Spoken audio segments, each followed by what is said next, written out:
All of you. आज हम लोग चैप्टर 2 लालच बुरी बला है इसको पढ़ेंगे और इसके लालच के बारे में इसमें कहानी भी जो बताया गया है उससे हम शिक्षा भी ग्रहण करेंगे। प्रस्तुत कहानी मनुष्य के लालची स्वभाव की ओर संकेत करते हुए यह बताती है कि उसे जितना मिलता है उससे उसका मन नहीं भरता और उसकी अधिक पाने की लालसा बनी रहती है। इस अधिक की चाह में एक दिन वह अपना सब कुछ गंवा बैठता है। भवभूति सभी सांसारिक पदार्थों की अति दोष उत्पन्न करती है। बाबा अब्दुल्ला ने कहा कि मैं इसी बगदाद नगर में पैदा हुआ था। मेरे माँ बाप मर गए तो उनका धन उत्तराधिकारी में मैंने पाया। वह धन इतना था कि उससे मैं जीवन भर आराम से रह सकता था, किंतु मैंने भोग विलास में सारा धन शीघ्र ही उड़ा दिया। फिर मैंने जी तोड़ परिश्रम करके धनार्जन किया और उससे 80 ऊँट खरीदे। मैं उन ऊँटों को किराए पर व्यापारियों को दिया करता था। उनके किराए से मुझे काफ़ी लाभ हुआ। एक बार हिंदुस्तान जाने वाले व्यापारियों का माल ऊँटों पर लाद कर मैं बसरा ले गया। वहाँ माल को जहाज़ों पर चढ़ाकर और अपना किराया तथा अपने ऊँटों को लेकर बगदाद जाने लगा। रास्ते में एक बड़ा सा हरा भरा मैदान देखकर मैंने ऊँटों के पाँव बांधकर उन्हें चरने के लिए छोड़ दिया और खुद आराम करने लगा। इतने में बसरा से बगदाद को जाने वाला एक फ़कीर भी मेरे पास आकर बैठ गया। मैंने भोजन निकाला और उसे भी खाने को कहा। खाते खाते हम लोग बातें भी करते जाते थे। उसने कहा, तुम रात दिन बेकार मेहनत करते हो। यहाँ से कुछ दूरी पर एक ऐसी जगह है जहाँ अपार द्रव्य भरा पड़ा है। तुम इन 80 ऊँटों को बहुमूल्य रत्नों और असरफियों से लाद सकते हो और वह धन तुम्हारे जीवन भर के लिए काफ़ी होगा।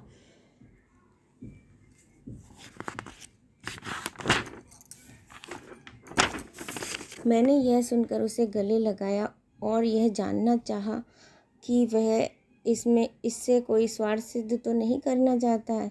मैंने उससे कहा, तुम तो महात्मा हो, तुम्हें सांसारिक धन से क्या लेना देना। तुम मुझे वह जगह दिखाओ तो मैं ऊँटों को रत्नादि से लाद लूँ। मैं वादा करता हूँ कि उनमें से एक ऊँट तुम्हें दे दूँगा। मैंने कहने को तो कह दिया, किंतु मेरे मन में द्वंद्व होने लगा।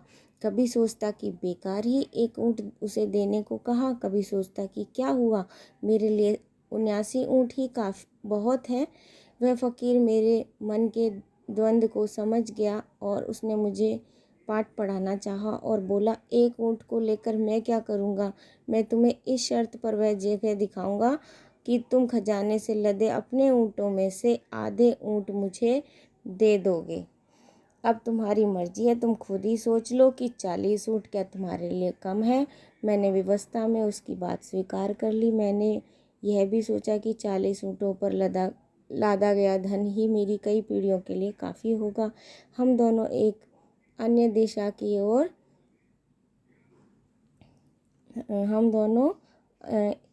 दिशा में चले। एक पहाड़ के तंग दर्रे से निकलते हुए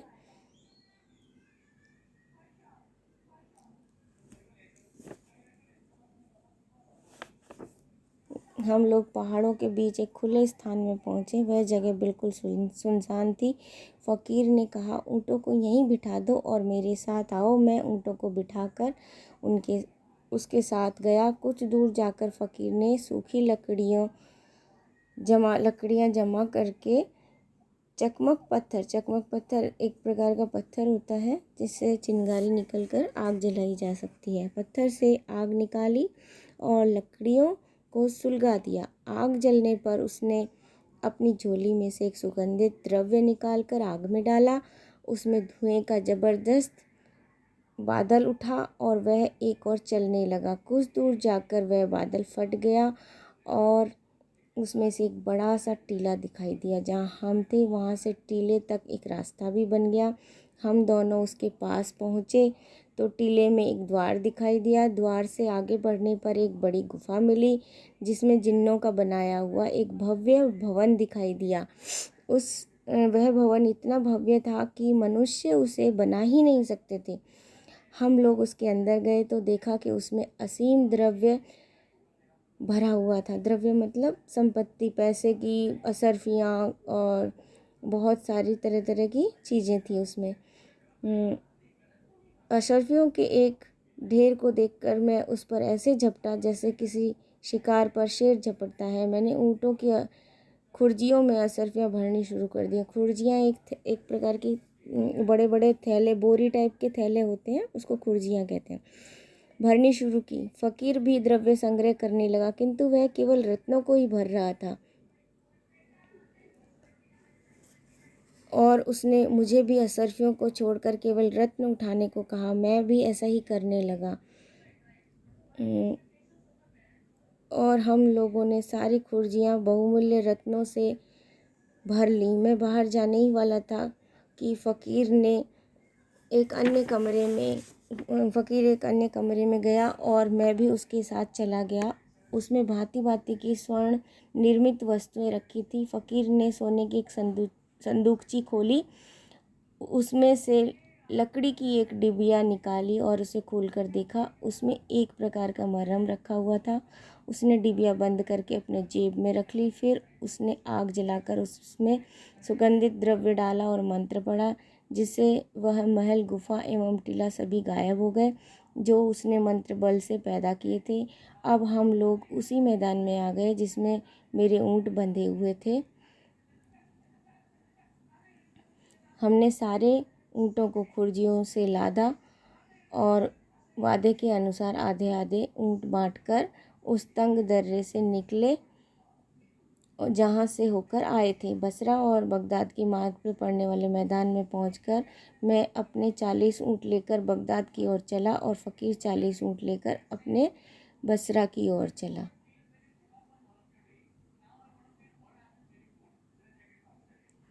और फ़कीर 40 ऊँट लेकर बसरे की ओर रवाना हुआ। मैं कुछ ही कदम चला था कि शैतान ने मेरे मन में लोभ भर दिया और मैंने पीछे की ओर दौड़कर फ़कीर को आवाज़ दी। वह रुका तो मैंने कहा, साईं जी, आप तो भगवान के भक्त हैं, आप इतना धन लेकर क्या करेंगे? आपको तो इससे भगवान की आराधना में कठिनाइयाँ ही होगी। आप अगर बुरा न माने तो मैं आपके हिस्से में से 10 ऊँट ले लूँ। आप तो जानते हैं कि मेरे जैसे सांसारिक लोगों के लिए धन का महत्व होता है। फ़कीर इस पर मुस्कुराया और बोला, अच्छा 10 ऊँट और ले जाओ। जब फ़कीर ने अपनी इच्छा से बगैर हिला हुज्जत किए, मतलब ज़्यादा नकर किए ही 10 ऊँट दे दिए, तो मुझे और लालच ने धर दबाया और मैंने सोचा कि इससे 10 ऊँट और ले लूँ, इससे तो कोई फ़र्क पड़ना नहीं है। अतएव मैं उसके पास फिर गया और बोला, साईं जी, आप कहेंगे कि यह आदमी बार बार परेशान कर रहा है, लेकिन मैं सोचता हूँ कि आप जैसे संत महात्मा 30 ऊँटों को भी कैसे संभालेंगे? इससे आपकी साधना आराधना में बहुत विघ्न पड़ेगा। इससे 10 ऊँट मुझे और दे दीजिए। फ़कीर ने फिर मुस्कुरा कर कहा, तुम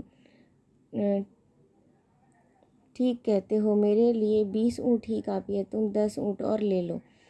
10 ऊँट और लेकर मैं चला, किंतु मुझ पर लालच का भूत बुरी तरह सवार हो गया था। या यह समझो कि वह फ़कीर ही अपनी निगाहों और अपने व्यवहार से मेरे मन में लालच पैदा किए जा रहा था।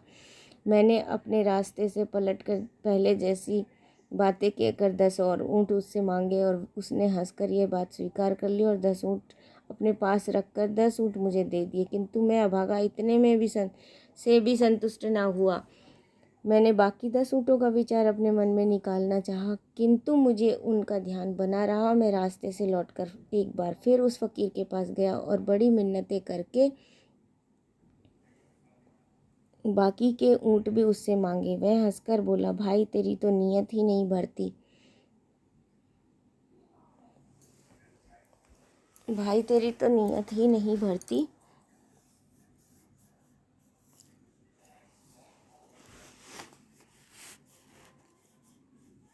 भगवान तेरा भला करे। अच्छा, ये बाकी 10 ऊँट भी ले जा। सारे ऊँट पाकर भी मेरे मन का खोट न गया। मैंने उससे कहा, साईं जी, आपने इतनी कृपा की है तो वह मरहम की डिबिया भी मुझे दे दीजिए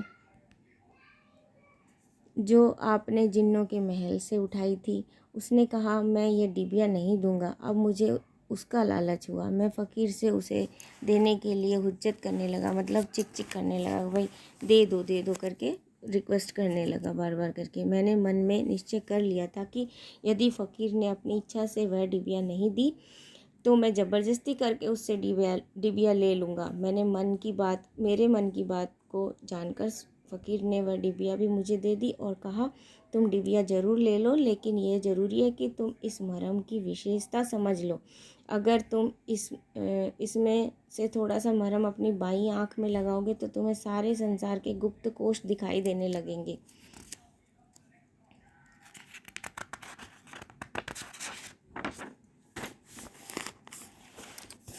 अगर तुमने इसे दाहिनी आँख में लगाया तो तुम सदैव के लिए अपने दोनों आँखों से अंधे हो जाओगे। मैंने कहा, साईं जी, आप तो इस मरहम के पूरे जानकार हैं, क्यों ना आप ही इसे मेरी आँख में लगा दे। फ़कीर ने मेरी बाईं आँख बंद की और थोड़ा सा मरहम लेकर पलक के ऊपर लगा दिया। मरहम लगते ही वैसा ही हुआ जैसा फ़कीर ने कहा था, यानी दुनिया भर के गुप्त और भूमिगत धन कोश मुझे दिखाई देने लगे। मैं लालच में अंधा तो हो ही रहा था। मैंने सोचा कि अभी और कई खजाने होंगे जो मुझे दिखाई नहीं दे रहे। मैंने दाहिनी आँख बंद की और फ़कीर से कहा, इस पर भी मरहम लगा दो ताकि बाकी खजाने भी मुझे दिखने लगे। फ़कीर ने कहा, ऐसी बात ना करो, अगर दाहिनी आँख में मरहम लगा तो तुम हमेशा के लिए अंधे हो जाओगे। मेरी अक्ल पर पर्दा पड़ा हुआ था। मैंने सोचा कि यह फ़कीर मुझे धोखा दे रहा है।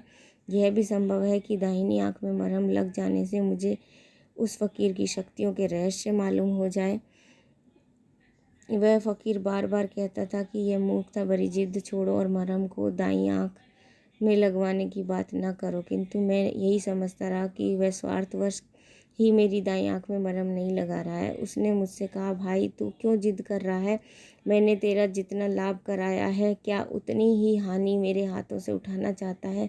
मैं एक बार भलाई करके अब तेरे साथ बुराई क्यों करूं? किंतु मैंने कहा, जैसे आपने अभी तक मेरी हर जिद पूरी की, वैसे ही आखिरी जिद भी पूरी कर दीजिए। अगर इससे मेरी कोई हानि होगी तो उसकी जिम्मेदारी मुझ पर ही होगी, आप पर नहीं। फ़कीर ने कहा, अच्छा तू अपनी बर्बादी चाहता है तो वही सही। यह कहकर उसने मेरी दाहिनी आँख की पलक पर मरहम लगा दिया।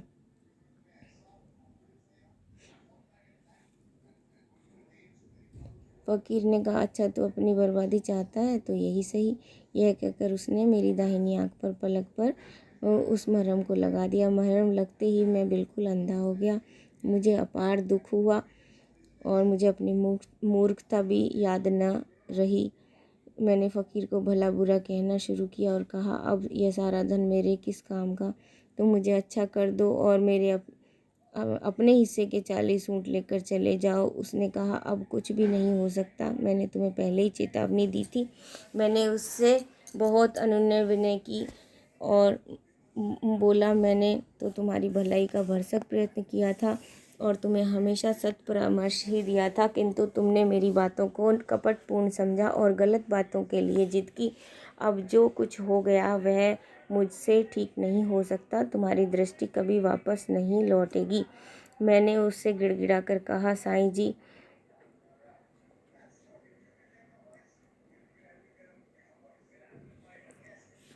मुझे अब कोई लालच नहीं रहा। आप शौक़ से सारी धन संपदा और मेरी सभी 80 ऊँट ले जाइए, सिर्फ मेरी आँखों की ज्योति वापस दिला दीजिए। उसने मेरी बात का कोई उत्तर नहीं दिया, बल्कि सारे ऊँट और उन पर लदी हुई संपत्ति लेकर वह बसरा की ओर चल दिया।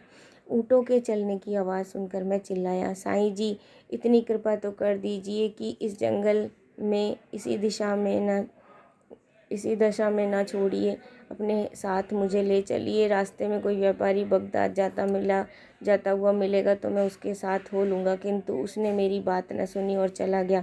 अब मैं अंधेरे में इधर उधर भटकने लगा। मुझे मार्ग का ज्ञान न था कि पैदल ही चल देता। अंत में थक कर गिर गया और भूख प्यास से तड़पने लगा। सौभाग्य से दूसरे ही दिन व्यापारियों का एक दल बसरा से बगदाद को जाते हुए उस मार्ग पर निकला। वे लोग मेरी इस हालत पर तरस खाकर मुझे बगदाद ले आए और अब मेरे सामने इसके अलावा कोई रास्ता नहीं रहा कि मैं भीख मांगकर पेट पालूं।